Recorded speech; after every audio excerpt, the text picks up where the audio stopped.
नमस्कार मित्रांनो, मी शुभम पवार. मित्रांनो, मुख्यमंत्री माझी लाडकी बहीण या योजनेअंतर्गत नारी शक्ती ऍप मधून तुम्हाला अर्ज करायचा आहे. तर नारी शक्ती ऍप आहे ते अपडेट झालेलं आहे. नारी शक्ती ऍप मध्ये काही बदल करण्यात आलेले आहेत आणि या बदलानुसार नारी शक्ती ऍप मधून तुम्हाला या योजनेअंतर्गत कशा पद्धतीने फॉर्म भरायचा आहे, अर्ज कसा करायचा आहे, या व्हिडिओमध्ये तुम्हाला संपूर्ण माहिती सांगणार आहे. भरपूर जण कमेंटमध्ये विचारत असतात, तर लक्षात ठेवा, हा व्हिडिओ तुम्ही नीट पहा. संपूर्ण माहिती तुम्हाला या व्हिडिओमध्ये भेटेल. चॅनलवरती पहिल्यांदा आला असेल चॅनलला सबस्क्राईब करून ठेवा, टेलिग्राम ग्रुप जॉईन करून ठेवा. महत्त्वपूर्ण अपडेट्स तुम्हाला तिथे भेटत जातात. व्हॉट्सअप ग्रुप सुद्धा जॉईन करून ठेवा. तर चला मित्रांनो, व्हिडिओ सुरू करूया.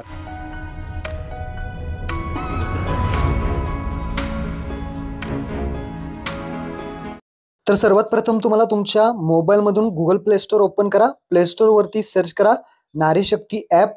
नारी शक्ती दूत हे ऍप्लिकेशन तुम्ही पाहू शकता. हे ऍप्लिकेशन तुम्हाला इन्स्टॉल करायचं आहे. तर इन्स्टॉल करून घ्या. त्यानंतर ओपन करा. ओपन केल्यानंतर यामध्ये आता कशा पद्धतीने फॉर्म भरायचा आहे नीट लक्ष द्या. अशा पद्धतीने इंटरफेस दिसेल. इथे तुम्हाला स्किप ऑप्शन दिसेल लेफ्ट साइडला. तर इथे स्किप करा. स्किप केल्यानंतर तुम्हाला तुमचा मोबाईल नंबर विचारला जाईल. तर इथे तुमचा कोणताही मोबाईल नंबर टाका. त्यानंतर ऍक्सेप्ट टर्म्स अँड कंडिशन यावरती क्लिक करा आणि स्वीकारावरती क्लिक करून लॉग इन बटनावरती क्लिक करा. मोबाईल नंबर टाकून लॉग इन केल्यानंतर तुम्ही जो मोबाईल नंबर टाकलाय त्यावरती एक ओटीपी येईल. तो ओटीपी इथे टाका आणि व्हेरीफाय ओटीपी वरती क्लिक करा. त्यानंतर परमिशन विचारली जाईल, याला अलाव करा आणि पुढे तुम्हाला इथे प्रोफाईल अपूर्ण आहे असं सांगितलं जाईल. आपली माहिती भरण्यासाठी इथे क्लिक करा, या ऑप्शनवरती क्लिक करा. तुम्ही इथे येणार आहात, प्रोफाईल अपडेट करायची आहे. तर इथे तुम्ही कोण आहात ते तुमचं पूर्ण नाव टाकायचं आहे. पूर्ण नाव टाकल्यानंतर तुमचा ईमेल आयडी असेल तर टाका, नाहीतर नका टाकू. त्यानंतर जिल्हा विचारला जाईल. तर तुम्ही आता जिथे राहता तो जिल्हा, त्यानंतर तालुका आणि त्यानंतर नारी शक्ती टाईप विचारलाय. म्हणजे तुम्ही कोण आहात, सामान्य महिला आहात का, इथे सीआरपी व्यक्ती आहात, बचत गट अध्यक्ष, बचत गट सचिव, बचत गट तसेच सदस्य, गृहिणी आहात का, अंगणवाडी सेविका, ग्रामसेवक, वार्ड अधिकारी, सेतू. तुम्ही कोण आहात हे विचारलं जाईल. तर तुम्ही जे असेल ते तुम्ही इथे सिलेक्ट करा आणि अपडेट करा. अपडेट ऑप्शनवरती क्लिक केल्यानंतर आता तुम्ही कोणाचाही यामधून फॉर्म भरू शकता. आता फॉर्म भरण्यासाठी तुम्हाला इथे लेफ्ट साइडला पहिलं ऑप्शन आहे नारी शक्ती दूत, या होम पेज वरती यायचं आहे. त्यानंतर तुम्हाला मुख्यमंत्री माझी लाडकी बहीण योजना हा पहिला इथे ऑप्शन दिसेल. या पहिल्या ऑप्शन वरती क्लिक करायचं आहे आणि हा फॉर्म तुम्हाला आता ओपन होईल. फॉर्म ओपन झाल्यानंतर महत्वाची जी काही माहिती आहे ती नीट समजून घ्या. सर्वात प्रथम तुम्हाला इथे विचारलं जाईल महिलेचे संपूर्ण नाव. महिला असेल, मुलगी असेल, तिचं आधार कार्ड प्रमाणे पाहू शकता, आधार कार्ड प्रमाणे पूर्ण नाव टाकायचं आहे.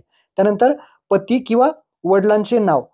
आता ज्या व्यक्तीचं लग्न नाही झालं ते इथे वडिलांचं नाव टाकतील आणि ज्यांचं लग्न झालंय ते पतीचं नाव टाकतील. त्यानंतर जन्मतारीख 21 ते 65 वय ज्यांचं आहे ते जन्मतारीख इथे सिलेक्ट करा.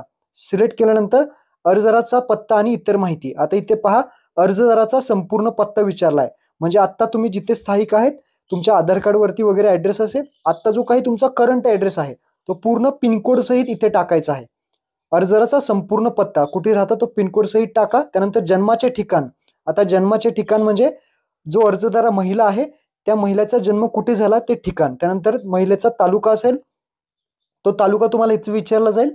तो तालुका जिथे जन्म झाला तिथे. त्यानंतर कोणत्या गावामध्ये जन्म झाला ते, कोणती ग्रामपंचायत किंवा नगरपंचायत नगरपालिका होती जिथे जन्म झाला ती माहिती द्यायची आहे. जिथे जन्म झाला ते पिनकोड.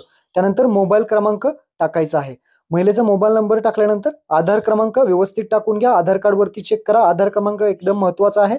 आधार नंबर टाकल्यानंतर खाली तुम्हाला शासनाच्या इतर विभागामार्फत जर तुम्ही आर्थिक योजनेचा लाभ घेत असेल कुठल्या, तर होय करायचंय आणि लाभार्थ्याची जी काही रक्कम तुम्हाला मिळते 800 असेल, 1000 असेल, जी काही असेल ती टाकायची. जर रक्कम कोणतीही पेन्शन योजनेची वगैरे कुठेही रक्कम भेटत नसेल तर नाही करायचंय, खाली यायचंय. खाल्यानंतर वैवाहिक स्थिती विचारली जाईल. आता जी महिला किंवा मुलगी विवाहित आहे का, अविवाहित आहे का, काय आहे ते विचारलं जाईल. तर महिला अविवाहित असेल तर अविवाहित सिलेक्ट करा, विवाहित असेल तर विवाहित सिलेक्ट करा. समजा तुम्ही मुलीचा फॉर्म भरताय आणि अविवाहित सिलेक्ट केलं, तर अविवाहित सिलेक्ट केल्यानंतर तुम्हाला लग्नापूर्वीचं नाव विचारेल. तर त्या मुलीचं लग्नच नाही झालं तर तुम्ही इथे कोणतं नाव टाकणार, तर जे आत्ता नाव आहे तेच तुम्ही इथे टाकू शकता. त्यानंतर महिलेचा जे काही जन्म आहे परप्रांतीयात झालाय का, म्हणजे बाहेरच्या राज्यामध्ये जन्म झाला असेल तर होय करा, नसेल तर नाही करा. आता समजा तुम्ही विवाहित सिलेक्ट केलं म्हणजे महिला विवाहित आहे, तर लग्नापूर्वीचं मात्र इथे नाव तुम्हाला टाकावं लागेल. लग्नाच्या अगोदर जे काही नाव असेल ते इथे तुम्हाला पूर्णपणे टाकायचं आहे. हे अत्यंत महत्त्वाचं आहे. त्यानंतर महिलेचा जन्म परप्रांतीयात म्हणजेच अदर स्टेटमध्ये बाहेरच्या राज्यात झाला असेल तर होय करायचं आहे.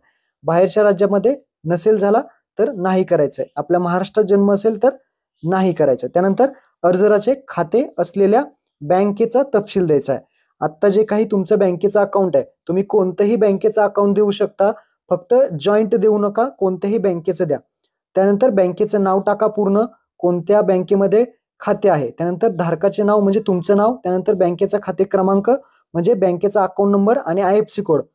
बँकेची माहिती टाकून घ्या. खाली तुम्हाला आधार कार्ड तुमच्या बँकेला लिंक आहे का हे विचारलं जाईल. जर जोडलंय का होय करायचं आहे. त्यानंतर आता डॉक्युमेंट्स नवीन पद्धतीने आता अपलोड करायचे आहेत. कशा अपलोड करायचे आहेत? हा नवीन बदल जे आहे ते करण्यात आलेला आहे. तर आता काय काय आहे? आधार कार्ड तुम्ही फ्रंट साईड आणि बॅक साईड दोन्ही साईडच्या फोटो अपलोड करायचे आहेत. आता तुम्ही म्हणाल एकत्र फोटो कसा अपलोड करू, तर त्याची जी काही लिंक आहे मी तुम्हाला दिली आहे, तिथे जाऊन तुम्ही आधार कार्डची front side back side upload करून एक फोटो तयार करू शकता आणि तो इथे आधार कार्डमध्ये अपलोड करा. त्यानंतर तुम्हाला इथे डोमासाईल अपलोड करायचं आहे सेकंड नंबरला, किंवा डोमासाईल नसेल तर तुम्ही जन्म प्रमाण नसेल तर शाळा सोडल्याचा दाखला किंवा रेशन कार्ड किंवा मतदान कार्ड हा 15 वर्षापूर्वीचा इथे पुरावा तुम्हाला अपलोड करायचा आहे. त्यानंतर 3 नंबरला तुम्हाला उत्पन्न प्रमाणपत्र आणि उत्पन्न प्रमाणपत्र म्हणजे इन्कम सर्टिफिकेट नसेल तर पिवळे किंवा केसरी रेशन कार्ड तुम्ही अपलोड करू शकता. तर हे झाल्यानंतर तुम्हाला अर्जदाराचं हमीपत्र, आता हमीपत्राची जे काही नवीन हमीपत्र आलेलं आहे त्याची लिंक तुम्हाला डिस्क्रिप्शन मध्ये दिलेली आहे. हमीपत्रामध्ये तुमचं नाव टाकायचं आहे, जिथे राहताय ते टाकायचं आहे. नाव टाकून तुम्हाला त्यामध्ये सही करायची आहे, तारीख वगैरे टाकून तुम्हाला अर्जदाराचं हमीपत्र जे काही महिला किंवा मुलगीचं असेल ते हमीपत्र अपलोड करायचं आहे.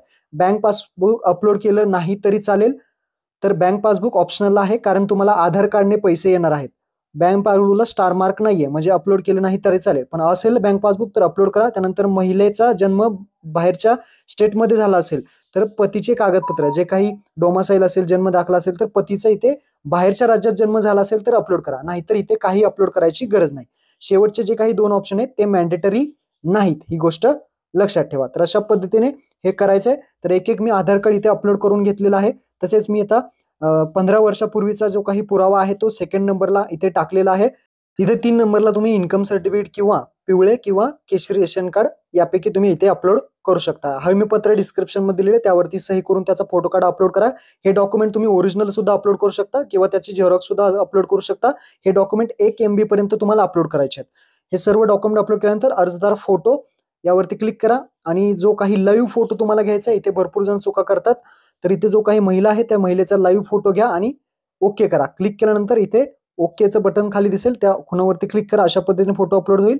त्यानंतर इथे जे काही हमीपत्र आहे ते हमीपत्राचं क्लिक करा आणि इथे द्यायचं आहे. त्यानंतर खाली जतन करा, माहिती जतन करा ऑप्शनवरती क्लिक करायचं आहे. क्लिक केल्यानंतर अशा पद्धतीने जी काही माहिती तुम्ही भरलेली आहे ती सर्व माहिती तुम्हाला इथे दिसेल. एकदा सगळी माहिती चेक करून घ्या आणि खाली तुम्हाला फॉर्म सबमिट करायचा एक ऑप्शन दिसेल, त्या फॉर्म सबमिट वरती क्लिक करा.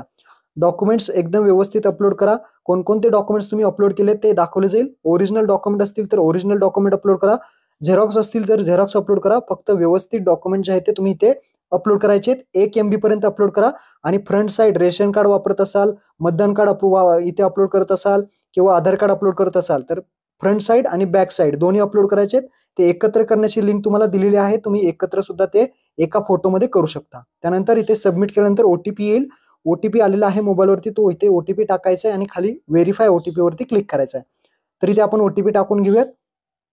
OTP इथे टाकला की व्हेरीफाय होईल आणि आपला जो फॉर्म आहे तो इथे सबमिट झालेला आहे. सर्व्हे हॅज बीन व्हेरीफाईड झाला. इथे तुम्ही अशा पद्धतीने अर्ज केलेला आहे तो इथे चेक करू शकता. आता जे काही स्टेटस आहे पेंडिंग आहे, काही दिवसाने हा फॉर्म चेक केला जाईल. डॉक्युमेंट्स बरोबर असतील तर तुमचा फॉर्म अप्रुव्हल मध्ये जाणार आहे. होम पेज वरती येऊन तुम्ही केलेले अर्ज यामध्ये जाऊन ज्या फॉर्मचे जे आहे ते स्टेटस सुद्धा चेक करू शकता. यानंतर हा जो फॉर्म आहे तो कुठेही जमा करायची गरज नाही, याचे काही आदेश आलेले नाहीत, फक्त ऑनलाईन फॉर्म भरायचा आहे. महत्वपूर्ण हा व्हिडिओ होता. यामध्ये जर काही अपडेट आले तर व्हिडिओ नक्की तुम्हाला कळवला जाईल. धन्यवाद. जय हिंद, जय महाराष्ट्र.